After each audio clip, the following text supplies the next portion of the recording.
Hi guys, Dr. Justin Salvi here, going through semester test 1, and we're looking at question 15, which was quite a big question for 4 marks. Use mathematical induction to prove that for every integer n is greater than or equal to 1, that this statement over here holds. 1 plus 6 plus 11 plus 16, all the way up to 5n minus 4. If you add all those terms together, you get to n into 5n minus 3 over 2. Now on the whole, this question was answered pretty badly. Please do read up on induction. If you're unsure about it, go to the tutor center, come and see one of us, because we can go through it with you again. I'm going to go through it now.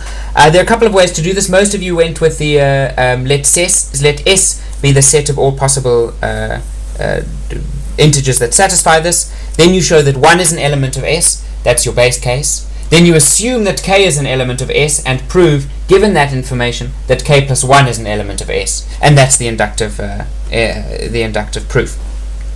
Another way to do it, I'm going to do here, is to write out your base case.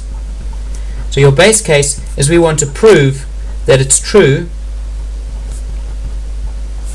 when n is equal to 1. Why is n our base case? Because we're trying to prove it for all integers greater than or equal to 1. So 1 is the first one that we want to prove it for. Okay, so the left-hand side, this was also very important, and what you did, a lot of you did wrong, was to simply put the left-hand side equal to the right-hand side. Now that's not proving anything. We need to prove that the left-hand side is equal to the right-hand side. So the left-hand side, when n is equal to 1, is 1 plus 6 plus 11 plus 16 plus, all the way up to plus 5 times n is 1, 5 times 1 is 5, minus 4 is 1.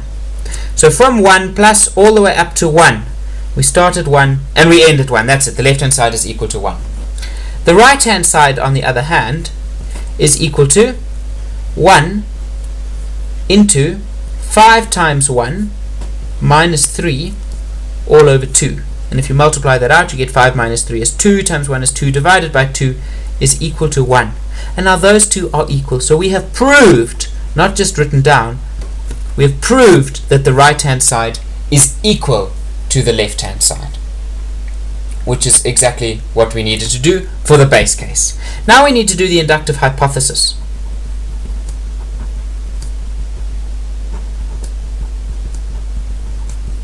And then the inductive hypothesis is simply to assume that this statement is true for n is equal to k.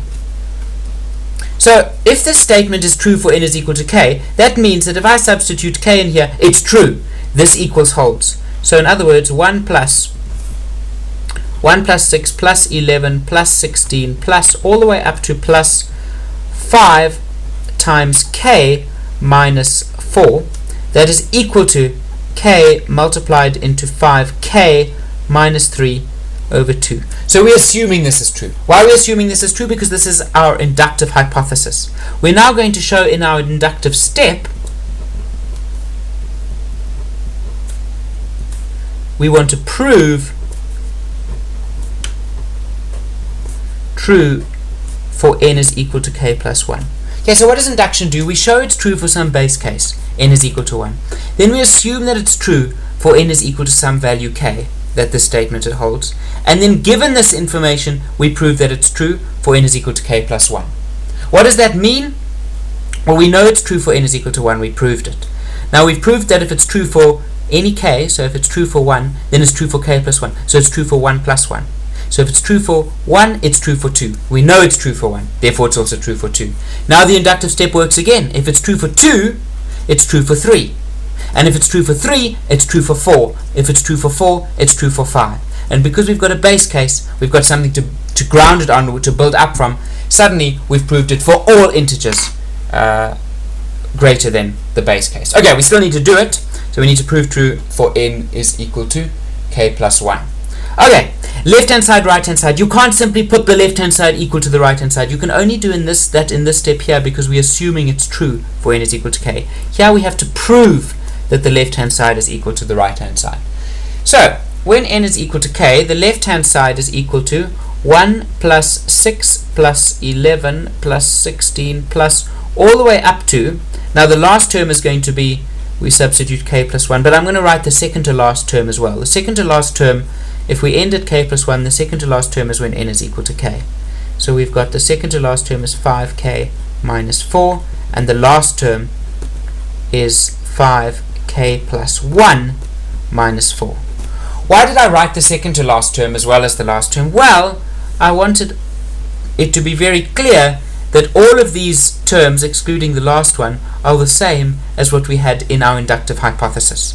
So they're the same as that there, and we know, we've assumed that this here is equal to this over here. So this bit here, the left-hand side, is equal to k into 5k minus 3 all over 2 plus this last piece over here. So plus 5k plus 1 minus 4. Okay, let's multiply this out a little bit and see where we get. Ultimately, we want to show that it's equal to the right-hand side. What we're going to do is we're going to take the right-hand side and manipulate it also. But first, let's simplify this as much as we can. So this is equal to 5k squared minus 3k over 2 plus 5k plus 5 minus 4, which of course is equal to 5k squared minus 3k over 2 plus 5k plus 5 minus 4 is plus 1. And let's just write that all as no, let's keep simplifying this as far as we can go. So this is 5k squared over 2.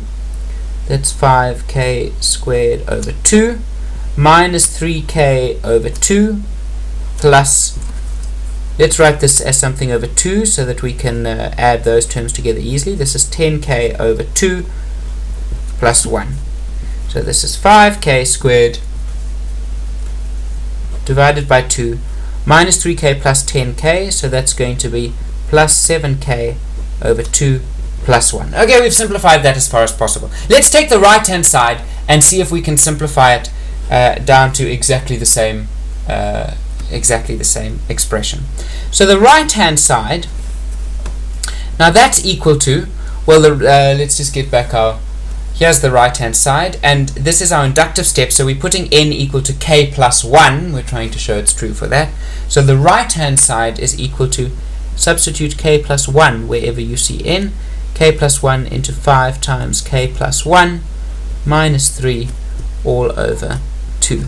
And let's simplify that and see if we can get to the same answer that we had down here.